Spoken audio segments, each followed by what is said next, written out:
So good day, friends. This is Dr. Bob Hamilton, and you have tuned in today to the Hamilton Review, where kids and culture collide.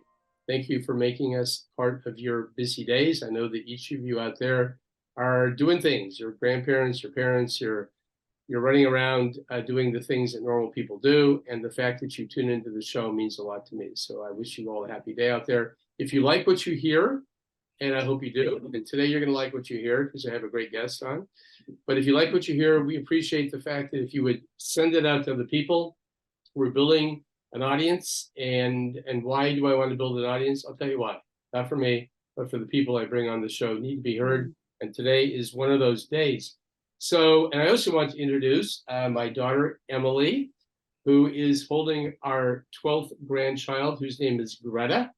And Emily, say hi to everyone. Hi, everyone. Emily is here for a reason, and she will explain in a second. But before we talk to Emily and let Emily talk, I want to introduce our guest. Her name is Ginny Yurich. She is a remarkable woman. She is a mother of 5 children. She's an author. She's written 3 books, now 4. Her book is called 1,000 Hours Outside. Her subtitle is Activities to Match Screen Time with Green Time. This is a great book. We're going to talk about that book. She's a speaker. She's a blogger. She's a podcaster. And Jenny, before I let you say anything, how do you have time with all the stuff that you do? How do you have time to get outside? Do you know what we do? We just do what we can with the day. That's how we live. That's how we live. And so the priority is to get outside, and then the rest of the time is filled in with this, that, and the other thing. And there really is more time, I think, sometimes than we think. You're right. Okay, so friends, this is Ginny Yurich. Ginny is such a joy. And first of all, it's a joy to see you on the screen. Love your energy. Before I let you talk, I want to read a minute from your introduction of your book. Okay, and then we're going to let you, actually, you know what? You talk first. I want you to give us a little bit of your story. Tell us your journey and what were the points along the path that caused you to do what you're doing today. Sure. Dr. Bob, I am delighted to be here. Emily, so nice to meet you, and little Greta. Coming in from Michigan, we have 5 kids at our age is 15 down to 7. We're really in a sweet spot of life because, Dr. Bob, I don't even know when everyone goes to the bathroom anymore. And so this has gotten a lot easier, right, in this little window here. So we're just really doing great. I grew up and I had some things that I was good at. I was good at math. I got a math degree. I became a math teacher. I was good at piano. I became a piano teacher. I was good at swimming. I taught swim lessons. So I had this path in life where I did the things that I was already good at. And then I became a mom and I was horrible at it. And I really, really struggled. And I'm laughing about it. But in those days when I first became a mother, they were very dark for me. And they were dark because I was failing. I felt like I was failing from dawn to dusk. I couldn't figure it out. The babies are crying. Our first 3 are less than 3 years apart. And so just kind of a lot of chaos. And my husband had 10-hour, he's gone for 10 hours because the workday is 8 and you've got the commute. And I just remember wanting to love being a mom. I loved my kids, but I did not love being a mom. And so what I did was I enrolled. I enrolled in all sorts of things because that's what everyone else was doing to try and pass the time. But it was so much output for not quite as much of a return. So I'm not trying to bash anyone's programs. The library is great. But, it is like a Herculean effort to try and get 3 little kids to the library program, not to mention to try and get them to sit through it. And then to get home, you've got all the books and you've got all the car seats and you're buckling everyone. And I remember when our kids were young, I wouldn't even drink water because I would think, well, what happens if I get to the library and I have to use the restroom? What am I going to do? And so they were just really hard years for me. We had family that was willing to help, but we had clingy babies. And so they were long days that blended one to the next, and I was struggling. Well, I had a friend at MOPS. MOPS stands for Mothers of Preschoolers. So another one of those programs that I would go to, and you hope your kid's going to go in the childcare class. Ours always cried, so they'd always bring I'm bouncing babies and toddlers. And you're trying to have friends, you're trying to build relationships. And I had a friend who told me about a woman named Charlotte Mason.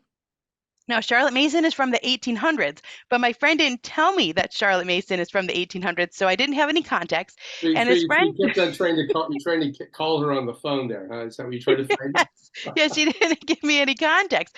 And so she said, well, Charlotte Mason says kids should be outside for 4 to 6 hours a day whenever the weather is tolerable. And that rocked my world. 4 to 6 hours a day, because I was thinking, well, we go to the library and it's 45 minutes, and I am plumb exhausted by the time that 45 minutes is over, and it's only 11 in the morning, and I still have to make lunch, and my husband isn't coming home for 7 more hours still. And so I just thought, well, what are these kids going to do for 4 to 6 hours? They won't even play with Play-Doh for more than 15 minutes. And I just thought it sounded outlandish. And then she said, but I didn't say that, I just thought it. And then she said, well, do you want to try it? And I was thinking, heck no, I don't want to try that. It's not gonna work. But you're trying to build friendships, and so I said yes. And so this is all the way back in 2011. It's been over a decade that I met with this friend at a park in Michigan in the fall. The fall in Michigan is beautiful, and she said only bring a picnic and a picnic blanket. And I thought, that's it? Like, don't we need like books and manipulatives and a water table and balls for the kids to kick around? And she said, no, just bring the picnic lunch and your picnic blanket. And I thought, surely this is going to be an awful day. And I tell people that actually I deem it the best day of my life because it was the first good day I had as a mom. So I had been a mom for 3 years and I hadn't had a good day yet. And what happened was we met up at this park, and it wasn't even a playground, it was just grass. I thought this is gonna crash and burn. There was a stream that ran through, there was some ducks, and we laid out our picnic blanket under a beautiful blue sky, the shady trees. We each had a babe in arms. We each had a 1-year-old and a 3-year-old, so, around there. And the older 4 kids, they just ran around and played. And Dr. Bob, I don't really even, to be honest, I don't even know what they did.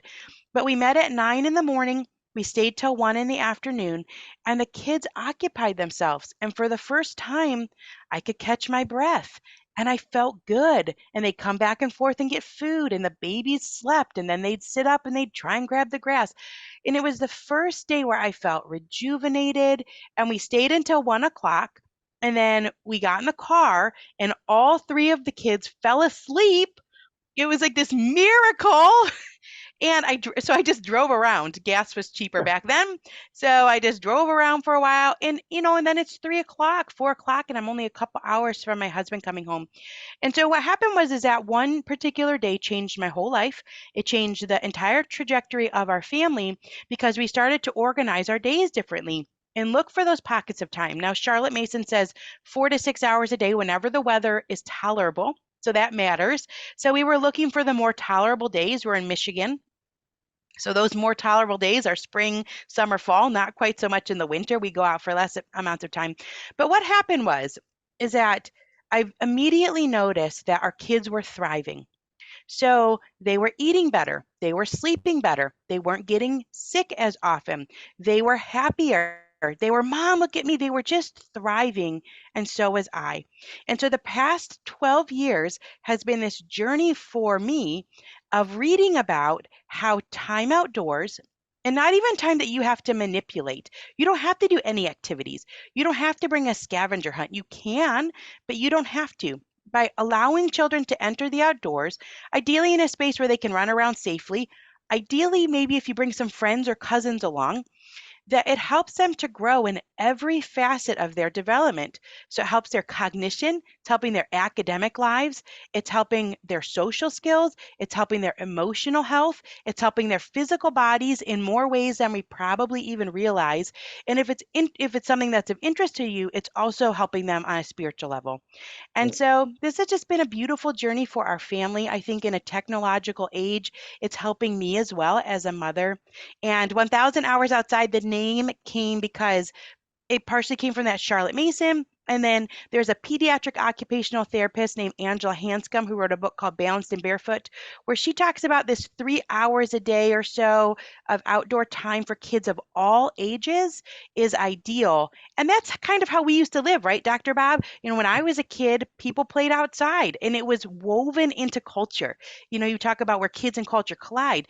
It was woven into society. That's how society was. And this day's society has changed. And so it's a tall order for parents, but it really enhances the lives of everyone. So that's where it came from. Love it. Wow. Well, there's lot to comment. You're absolutely right that as a kid growing up, I grew up in a small town in Northern California, where we had winter as well, so we never got out that much in the winter. But we had 900 square feet. We had 5 kids in 900 square feet. So I remember thinking as a child, the first thing I want to do is get out of the house, okay? Because the house wasn't big enough for all of us. And it was like we needed to get outside. You need to almost go outside to change your mind, um, as they say. But this is amazing. So, okay, I have a lot of questions for you. First of all, your kids are getting older, and the going outside, what does that mean to your 14, 15-year-old son or daughter? Oh, okay. Wow, is it fun? Wow, wow, wow. So when the kids were little, I had to do everything. I had to pack all the meals, I had to pack all the clothes. You had to have extra outfits because if you got a toddler and they get muddy and they're upset about it, you better have something that you can do with it. But now Sure. that they're older, they're tougher. And they have spent over 10,000 hours outside dealing with different weather, dealing with different climate. And so now we get to do all the fun stuff. So I just went on a 5-day whitewater rafting trip, 5 days with our 13-year-old daughter, just her and I. And we went down the Green River. We were in Utah and we did rappelling and we did all this stuff together, all these adventures. Our youngest is 7. So we just went to West Virginia and took the whole family and did a little trip down the New River there. And the kids, some of the older kids are in kayaks. So what happens, Dr. Bob, and I'm sure you know this, is as kids grow, they do more and more complex movements. Their bodies drive them to do that. So, they start to roll over and they start to crawl and they start to pull up and then they toddle. And when you take them outside, nature gives all of these complex environments for them to challenge their bodies. So they get a little bit older, they're going to try and climb over the fence, they're going to try and climb the tree. Well, if we step back and we give them time and space and we try and source them, they find things they're super interested in. So maybe it's mountain biking. Maybe our oldest son is 15. He loves to shoot baskets. So he's out shooting baskets, and that's complex movement. And the complex movements are enhancing and protecting the way the brain functions. So there's this woman named Dr. Carla Hannaford. She wrote a book called Smart Moves. The subtitle is Why Learning is Not All in Your Head. It's a phenomenal book, just a great read for parents. She's in her 80s now, and she didn't learn to read till she was 10 years old, which I think is like, we can take a breath. Like the academics are going to come. And she's a PhD, didn't learn to read till she was 10. And she has a statistic in there that says elderly people who dance regularly have a 76% less chance of developing dementia, which is a huge statistic, 76%. And so what she talks about is the nerve networks in the brain and the myelin, and how when we move our bodies in complex ways, all of that is enhanced. We have quicker brains, more adaptable brains.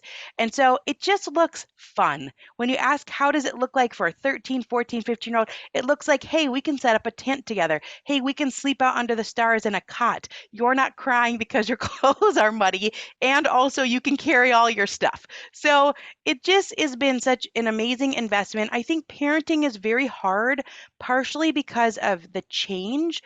There's so much change. And you figure out one thing and then it changes, but nature always works. And so it's something that you can come back to and can be a foundation for you.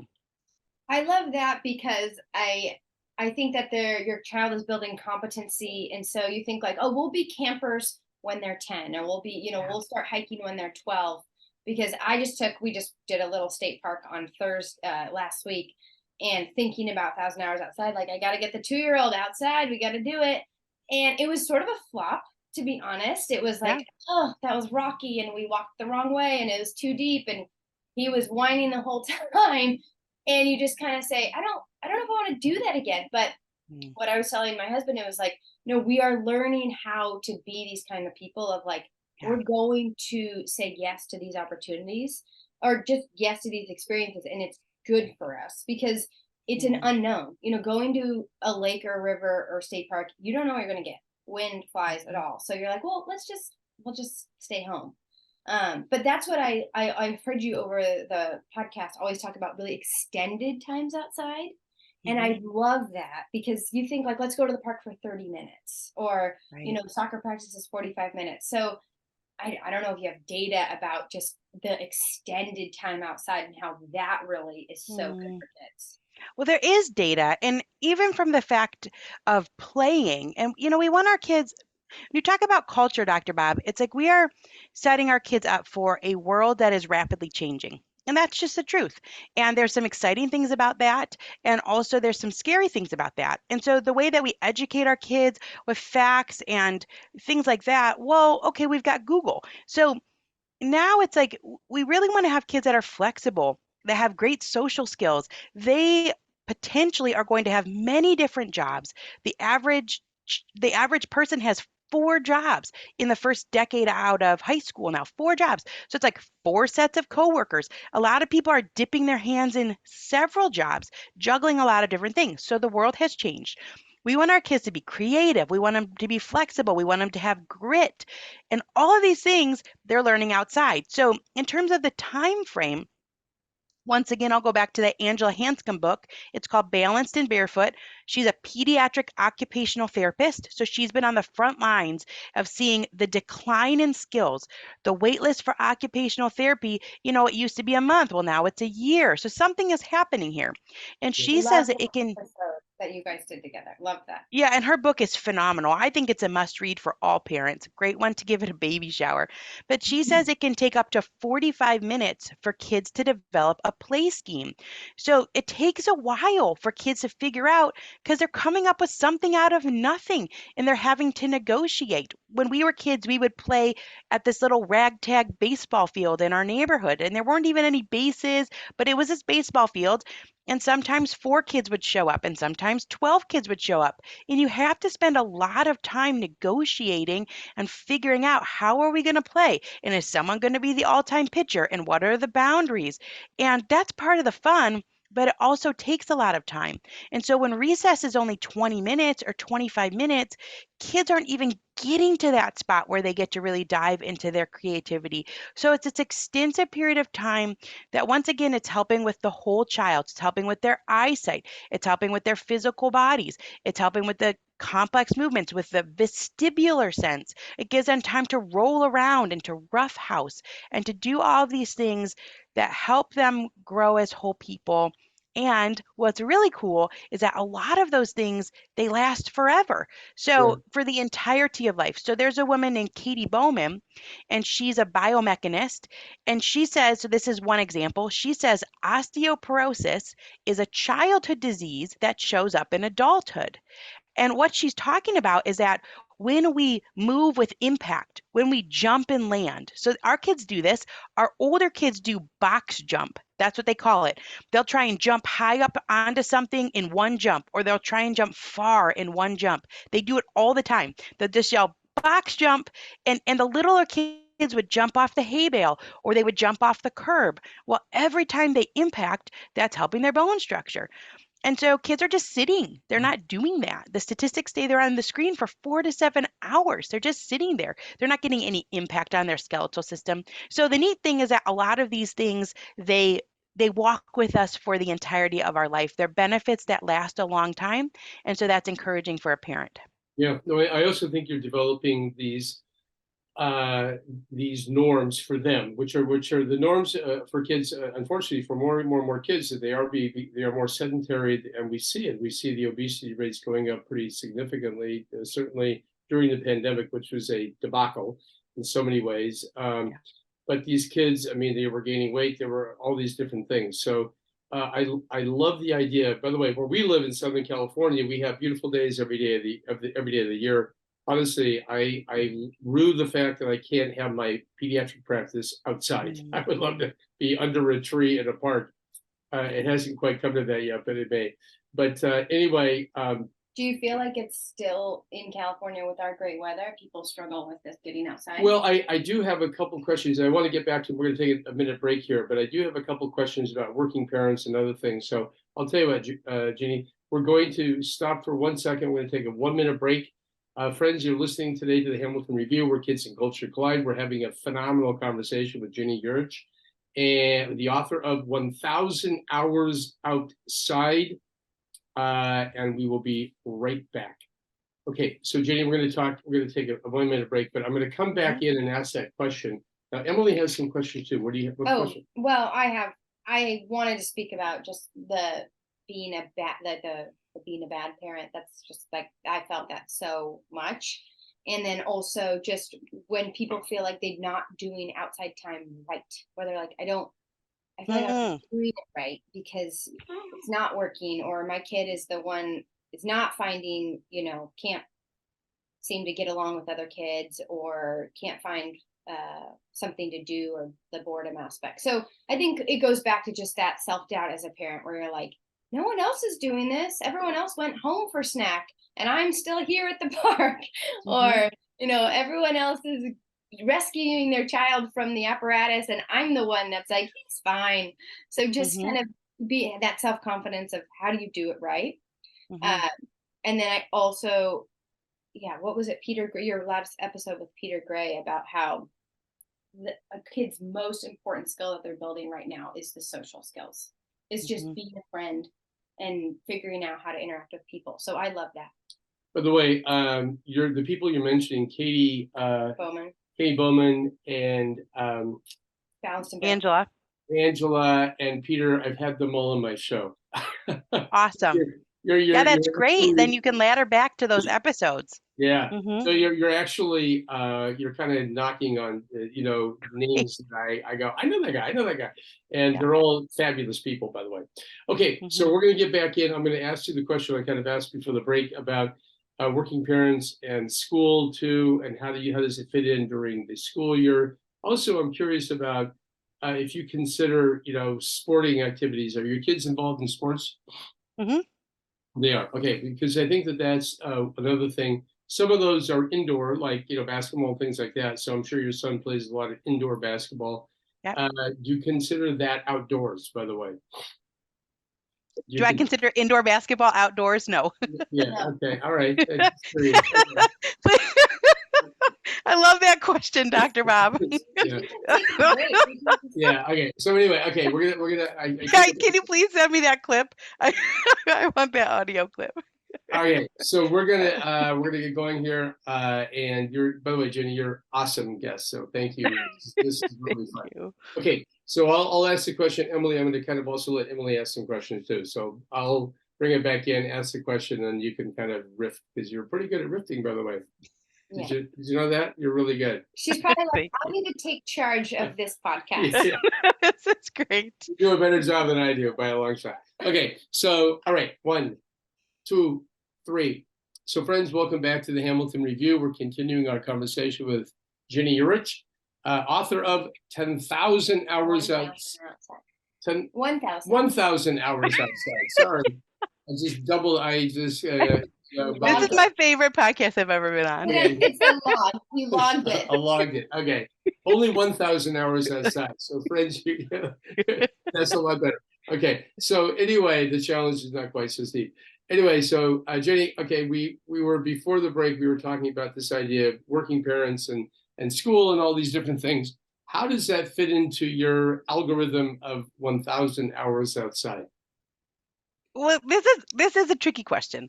And I've been writing about getting kids outside for the past decade, and the movement has spread across the world. So there are people that are doing 1,000 hours outside in places I've never even heard of, as well as in America. And there are people that are doing it in all walks of life. So people that are both working, their kids are in school. We've got homeschoolers. We've got stay-at-home moms. We've got single parents. We have people that are just doing it with their dog, and they don't even have any kids. So it spans the gamut of people who have joined in. And that 3 hours a day is research-based. However, any time that you spend with your kids outside is beneficial. And so that's a framework, but we can adjust. We can adjust for our lifestyle. I had a mom write in and say, I have 50% custody of my kids and I'm aiming for 250 hours. And that's great. The average child is outside for 4 to 7 minutes a day. That's it. And Oh, so if you're getting more than that and you're maybe it's not this huge, some people are getting outside for 2,000 hours, Dr. Bob. So I'm like in the middle. I'm kind of falling behind here. So the number matters sort of, but not incredibly. It's also about having an awareness that this is beneficial. And I think that's one of the biggest misnomers. It feels frivolous. It feels like the last thing. The first thing is the tuba lesson and Spanish and 6 hours of homework. That's the first thing. And oh, if we have time to go outside. But really, we need to flip flop that the time outside is very important. So, some pediatricians I just read a book by Victoria Dunkley, where she'll write a prescription to the teacher that says this kid does not need to do homework for the next month. They're really struggling. They need a lot of playtime. So we have a year-long goal because to get outside for 3 hours every day for every family, for every kid is not realistic. You have days where you're sick. You have days where your kids are sick. You have days where you have an exorbitant amount of responsibilities. So we're looking at it over the course of the year to balance out screen time with nature time. Kids are on screens for an average of 1,200 hours a year. So we're just aiming for balance. So that might mean, hey, you take a long camping trip in the summer. And that covers a ton of your hours. Hey, on a Saturday, you go to the park and you bring your lunch and your dinner and you stay for the day and you invite some other families. So it offers flexibility for the seasons of your life, figuratively and literally. If you got the harsh winter or the really hot summer. And so the aim is to increase real life hands on moments in childhood.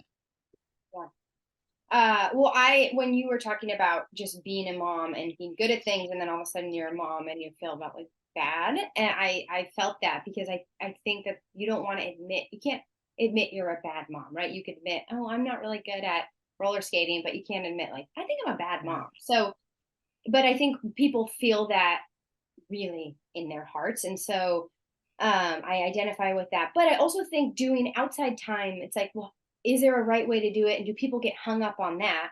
But what I love when I was thinking about you is we're bombarded with the brands. You need to buy this stroller. You need to go to this certain philosophy of preschool. This is the guru you need to follow. This type of Mm, food, organic, whatever. But yours is so simple. It's just get outside, and there's no mhm, right or wrong way. It's like mhm. sunshine out now. Yeah. And I love that. So I wanted you to just speak about how people think there's a right way to do it and a wrong way to do it, and there's not. Well, people have a lot of questions and they are unsure. And I think that goes back to I just read this book called Hunt, Gather, Parent, and she Yes. talked about how we don't really know how to parent, but we think we do. I think they hand you the baby and say, well, trust your intuition, but we've lost the generational influences of parenting. And so maybe we don't really know how to do it. And there's a lot to learn. But when we go outside, all of these things are happening because the child's biology is driving them on. And so we don't have to interfere as much. We don't have to control so much. They're learning risk management. I know Dr. Peter Gray talks a lot about that, that a child is biologically designed to self educate. So that's what's happening when we step outside. Really, we're allowing the child to take the lead.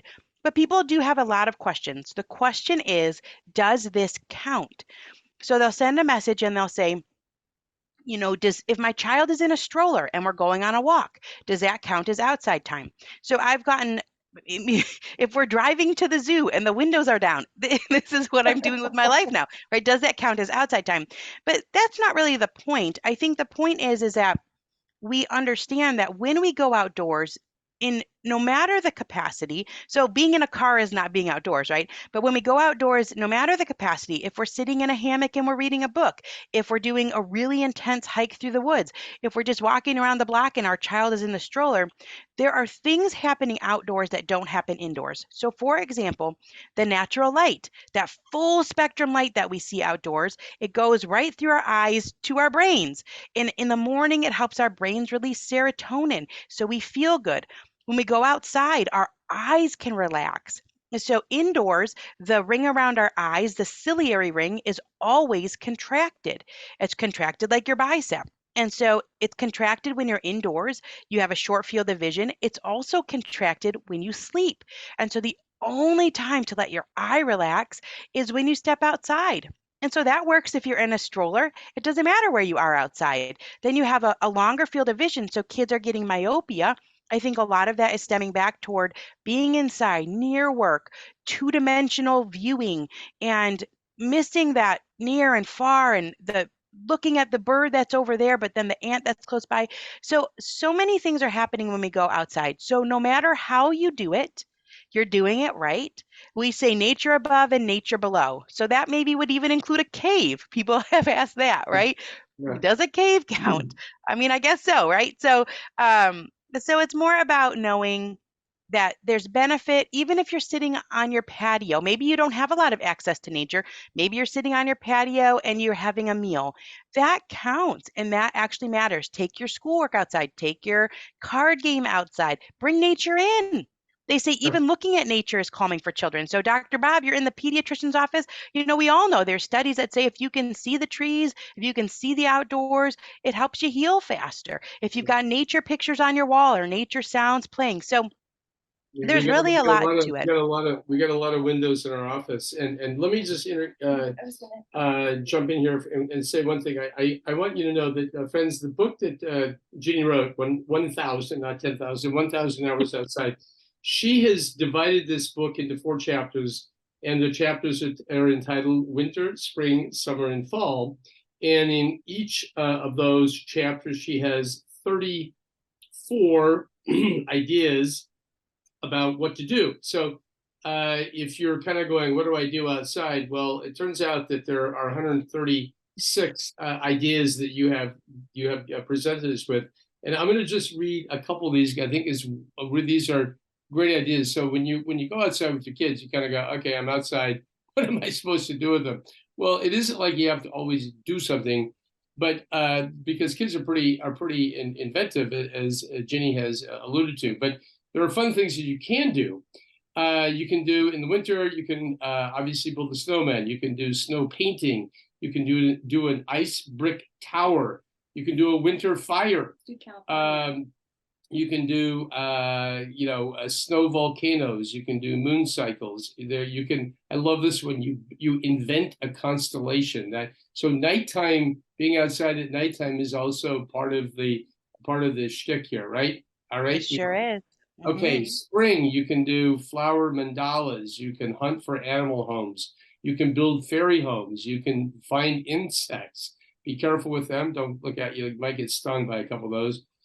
Seesaw balance. I'm just reading through this. Leaf printing. I mean, it's amazing. Flower rainbows. In summer, lots of stuff in summer. Butterfly catching, flower sewing, summer sledding on grass or sand. Reptiles, find reptiles. Got to be careful of them too. Go creeking. I love that one. Just walk up a creek. I used to love, by the way, Ginny, I used to love to walk out in creeks and just got to keep going up the creek until you can go. Berry picking. Fall is another wonderful time to be outside. Leaf crowns, acorn flowers, play follow the leader. I mean, you give so many wonderful ideas. And so, friends listening, I mean, this is an incredible book. By the way, Ginny Yurich, she spells her name Ginny, last name Yurich, Yurich, 1,000 hours outside. You Google it and you'll find it.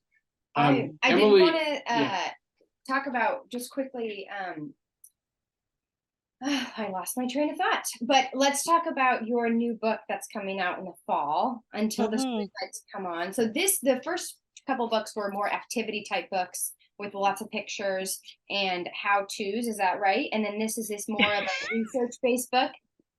Yeah. So, when I say I entered motherhood and I floundered, I feel the same way about writing. So, like I said, I was a math teacher and this is not necessarily my wheelhouse. So I actually have 3 books, all that have the exact same title called 1,000 Hours Outside. They have different subtitles, but I have 2 activity books and one that talks about just what outdoor time does for you as a person, for your kids. But the book that's coming out in the fall, I've wanted to write for many years. It's called Until the Streetlights Come On: How a Return to Play Brightens Our Today and Prepares Kids for an Uncertain Future. And the premise is that I think so often we sacrifice today for the sake of tomorrow.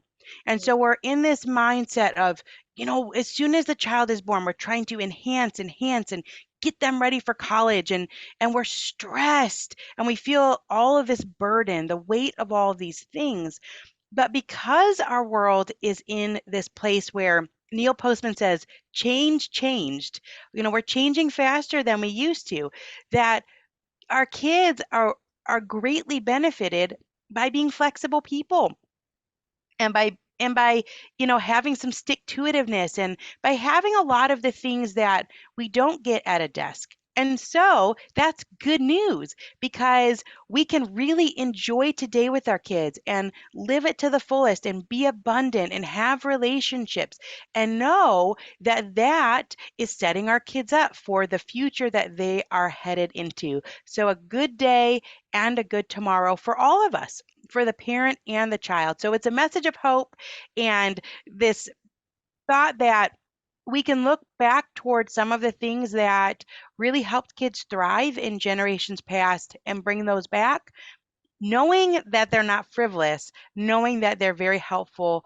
for preparing our kids for what their adult life will look like. Well, and you address that, just you can just tell someone, I'm like, go outside, get outside. But what you do with your podcast and your message, and I love it, is you hit it from every angle. You're like, no, it's not just it's good for their eyes, it's good for their bones, it's good for their social. So I think I'll Mhm. just direct a lot of people to, listening to a lot of different experts that you've had, because the message, it is a bit of a vitamin that you need to continue to take, or just a habit that you need to make of Yeah, like, because you can easily forget, because your neighbor's kid can speak 5 languages and your kid can't, and yeah. they can play a concerto and your kid can't. And so there is a constant. It's such a good point, Emily, because there is a constant barrage of uh-oh, you might be behind, right? That message is constant. So we also have the message, we have to have the constant message of, no, it's okay. It's okay. Your kid has a general path. We already kind of know what they like, what they're interested in, what lights them up. And they need time. They need time to pursue that, to learn who they are, to learn what it is about themselves that they can bring to the world. And so that time is very important. And I think when we talk about culture, we look back at a society that had boundaries for children. So growing up, there were boundaries for children. There were boundaries that were like, hey, at noon on Saturday, the cartoons stop. And so you're going to have to go find something else to do. You're going to have to dig deep into your interior resources and work through those challenges of being bored. That's what you're going to have to do. Well, today, there's none of that. Today, that's not happening. There's no boundaries in our society that are helping our kids be healthier people. And so that falls on our shoulders. And I used to be annoyed about it. I used to think, well, goodness, if I was a mom in the 80s, I could have just shooed my kids out the door and locked them out. I mean, that's what other people were doing. And sometimes I've been jealous of that. But what I've realized is I also now get the benefits, because what's happened is, since it's not happening naturally in society, we're having to put in the effort to create it. So that means I'm calling up 3 or 4 other moms, and we're going to the state park and we're trying it out together. Which place is good for kids? Which place is not? Which place has the bathroom? Which place is stroller friendly? Which place is easy to park? Where is it safe? There's not a lot of cars. And you're finding all of those things out together. And then you have this depth of relationship. I have got really good friends that we have been adventuring with for over a decade, that even now, maybe we're at different schools or we're in different stages of life, we're still getting together. We're still texting to say, hey, do you have an opportunity? When is your break? And would could we get together? And so the benefits are there for everyone. Yeah.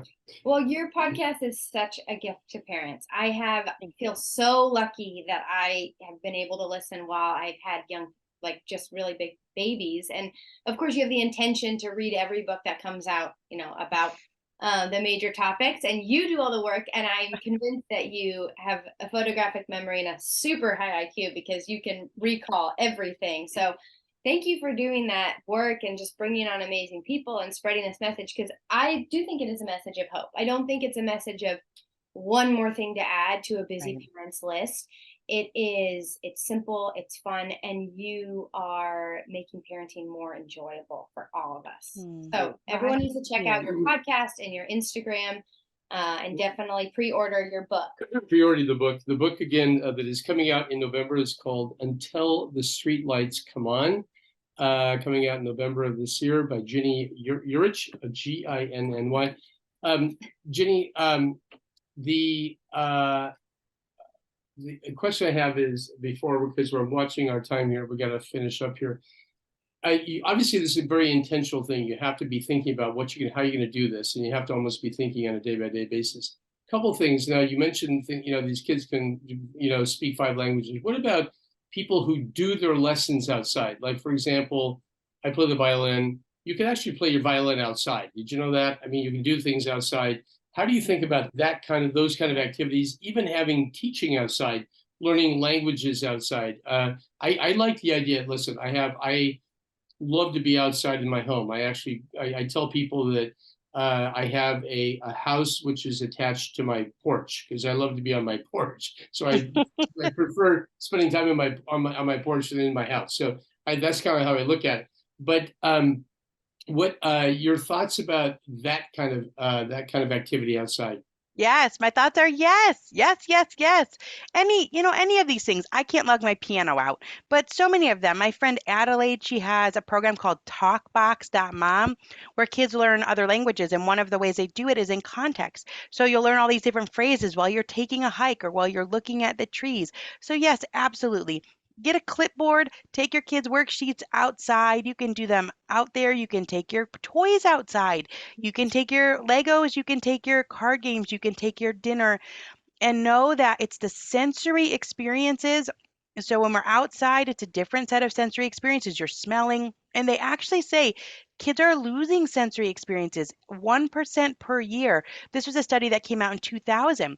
Well, So I don't know the exact numbers, but it was something like, let's say we used to be able to recognize 300,000 colors, a range of the spectrum. And we're losing that. Maybe now it's 100,000.